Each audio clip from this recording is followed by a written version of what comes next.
We're going to go right to the phone lines. Good morning, Christine. Good morning, Don. How are you today? Oh, I'm in a cheerful mood. My daughter's birthday today. I kind of teased her a little bit. I told her that AARP card is coming. She's pushing that age, So Well, she should be happy to have another birthday. That's right. As we all should, right? That's right. Birthdays are good things. And how are you today, Christine? I'm doing great. I was listening to you talk about that $9.99 plan. Uh-huh. I really think that they should change that commercial because that is so misleading. Oh, totally. What it does, it generates a phone call. Plan starts as low as $9.99, but people don't hear that as low as $9.99. They don't hear that part. Only thing they hear, plan start as low as $9.99. See, so they hear the $9.99 part. Yeah. And then the people that they have acting, they're the actors, we're going to call and get that $9.99 plan, and how much insurance, you can only get 2 gallons of gas today with $9.99. How much life insurance you think you're going to get for $9.99 in today's economy? That's $1,000 worth of coverage in most cases. Now, if you're under 75-ish, you probably can get $1,000 worth of coverage on the $9.99 plan, and you have to wait at least 2 years before the insurance kicks in. That's what they don't tell you. 2 or 3 years before the insurance kicks in. But $9.99 will get some flowers, maybe. I don't know what else it'll get, but it won't get much these days. When my customers call me and we prepare the wills and the advance directives, I do refer them to you for the final expense policies because I've seen what you can do. Thank you very much. Oh, you're welcome. I love what I do. I love putting things together, helping people out. A gentleman came in last week. He had 4 life insurance policies. He said, I heard you on the radio, So then he had one that was accidental, one was a term, and another one was a whole life policy, and he had another whole life policy. He had 2 whole life policies. One was going to expire at age 70, and the term policy only had about 4 or 5 years left. What we did, he didn't need that much coverage. He just wanted to leave some money, because he's already taking care of his funeral needs. He just wanted to leave some money for his family, right? So I cashed him out $8,000. I said, I'm going to get you $8,000, and we wrote him another life insurance policy. He didn't know he had that much money sitting there. And he was just so happy. He's like, wow, $8,000. I get $8,000. I say, we're going to call this company up, and we're going to surrender this life insurance policy for you. And you're going to have $8,000. He wanted everything coming in the mail. He didn't want to do the transfer and all that. I get it. He old school. Yeah. Yeah. But I said, man, the mail, that's just too risky for $8,000. I don't want my $8,000 in the mail. I want my transfer. Wire my money. But it's all good. Send it immediately. Yeah, but he got a new policy. He has enough to leave his family behind because he don't want to pass any debt on. And he got an additional $8,000 just by calling me, making an appointment, showing up on time, having an insurance review, and he was very organized. Just like I had a gentleman, Mr. Gonzalez. He came in yesterday. Did he call you? Mm-hmm. No, I haven't heard from him yet. Waiting on you, Mr. Gonzalez. Mr. Gonzalez. Okay, so Mr. Gonzalez came to see me yesterday. I think he told me he was 79, and he wants to do a POA, a medical or financial POA. I can't remember what it was, but he will be contacting you. So, okay. Thank you for the business. I appreciate it. No problem. Are you okay today? You sound a little hoarse. I'm still recuperating from my birthday trip, but I'm doing good. Okay. Well, we all can't do karaoke, Yeah, that's true, huh? So, Don. Yes. Can we talk about the medical and financial power of attorneys, also known as advance directives? You're right. The mic is yours. You go right ahead. Everybody needs an advance directive. It's not for something that's just for elderly people. An advance directive puts your wishes on paper in case there's an emergency. That way your family will know what to do and how to help you. You designate someone to be the person responsible for the power of attorney in case you're in an accident or in a coma and you cannot take care of your business yourself. Your healthcare needs, you will have already put on paper what you want and how you want it. your financial needs, helps you get a life insurance policy, and designate someone to make those choices that you have made in advance. Okay. And see, I'm glad you brought that up, because the gentleman came in yesterday, Mr. Gonzalez.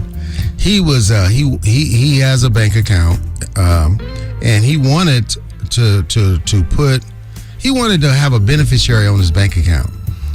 He didn't want people drawing money from his account.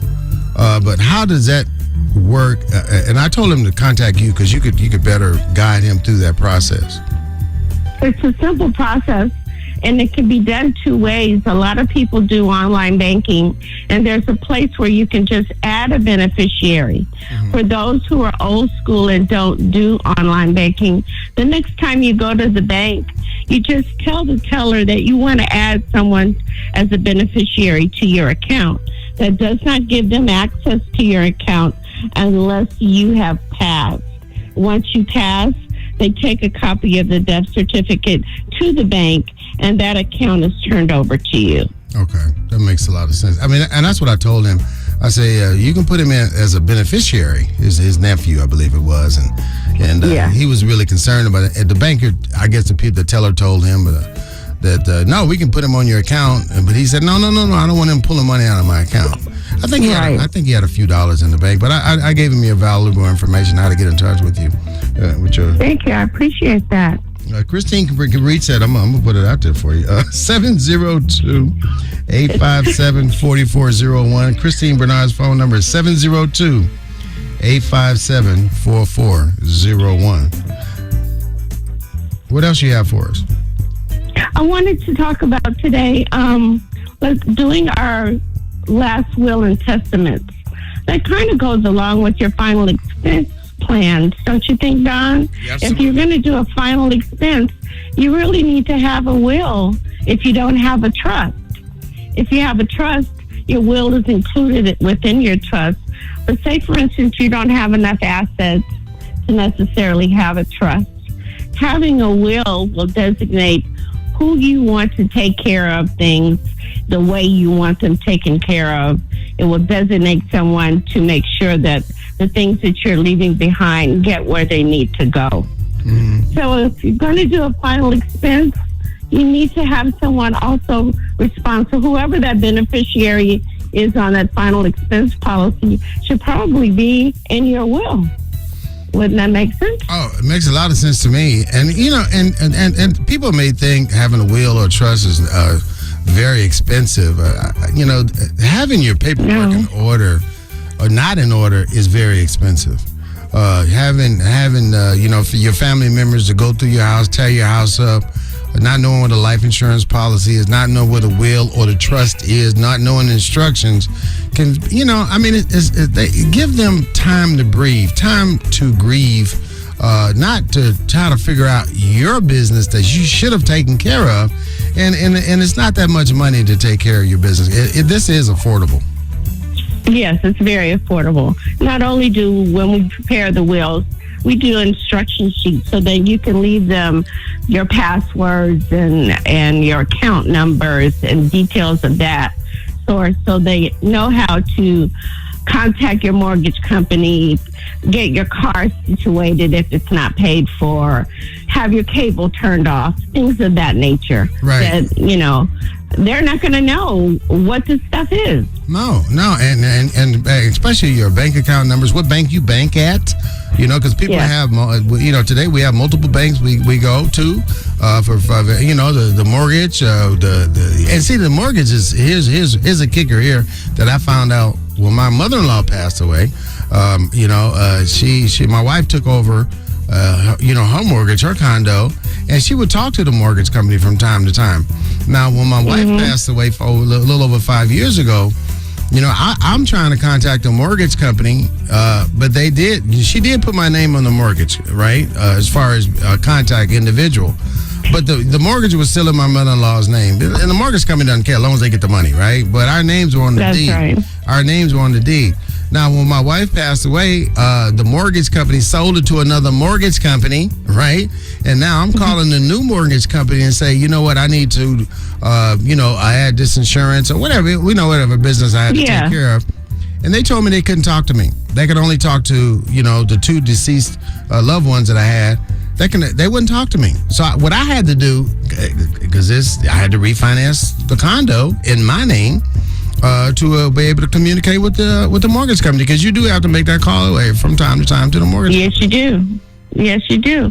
We put that information in the will so that the person who's handling your business for you has the contact information, and it authorizes them to talk to whomever is handling your business. Okay, that sounds great. Thank you so much, Christine. You always have a lot of great information to share with us. And I need to call you because we still had that paperwork for me to. You finalize that yet?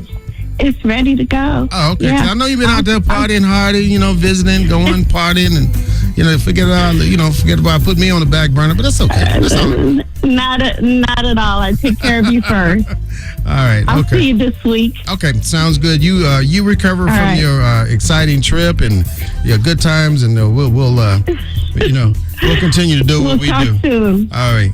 Thank you. Thank you. Christene Bernard, Everything Legal. Her contact phone number, again, is 702-857-4401. I had to give her phone number out because I think wherever she went to party hardy, she was just singing karaoke, so her voice is a little hoarse today, but, that's what team members do. They pitch in.